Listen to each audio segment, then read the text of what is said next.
the Toymaker's workshop, Creepy Christmas Chronicles.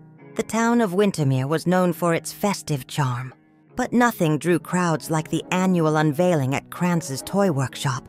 Nestled at the edge of the snow-covered woods, the workshop was as mysterious as its owner. The toymaker, Mr. Elias Kranz, rarely left the building, yet every Christmas Eve, a lucky few would receive an ornate crimson envelope, inviting them to witness the reveal of his newest creation.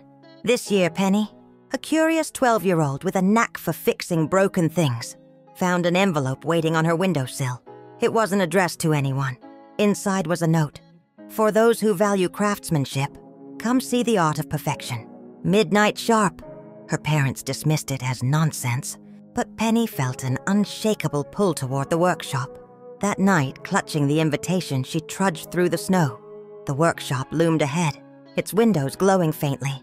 Other invitees stood outside, children and adults alike, all equally enthralled. The heavy doors creaked open, revealing a tall figure, Mr. Kranz's silver. Spectacles gleamed as he motioned them inside. Inside the workshop, the interior was breathtaking. Walls lined with shelves of intricate toys, each one seemingly alive. Marionettes moved on their own. Train sets chugged along tracks without tracks, and dollhouses flickered with tiny lights. But there was something unsettling about the toys. Their eyes followed every movement. Kranz guided them deeper into the workshop, past displays of mechanical marvels, until they reached a massive draped object. "Behold," he announced, "the pinnacle of my work." With a dramatic tug, he unveiled a life-sized doll, dressed in a Victorian gown. Its face was eerily realistic, with eyes that shimmered like polished gemstones. Penny couldn't look away. The doll's mouth twitched into a smile, and she swore it whispered her name. Kranz grinned. "This is not merely a doll. It's the culmination of years of craftsmanship and sacrifice, the price of perfection."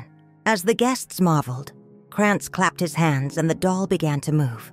It walked gracefully, its steps echoing through the silent workshop. The crowd clapped nervously, but Penny noticed the other toys reacting strangely. They seemed to tremble, their movements growing erratic. Kranz's voice cut through the applause. "You see, perfection demands more than wood and gears. It requires a soul." The lights dimmed, and the doll turned its head toward the guests. Its gemstone eyes now glowed a deep, malevolent red. Suddenly, the workshop sprang to life. Toys lunged from their shelves, their cheerful appearances twisting into grotesque shapes. Guests screamed as the marionette strings wrapped around them, dragging them into the shadows. Penny ducked behind a table, her heart racing. She spotted Kranz, calmly observing the chaos. "Why?" she demanded. He smiled coldly. "Every masterpiece requires sacrifice. Yours will bring my next creation to life." Penny's mind raced. She grabbed a broken wind-up soldier from the table and wound it up, praying it still worked. The toy sprang to life, marching toward the doll. It lunged at the doll's leg, causing it to stumble.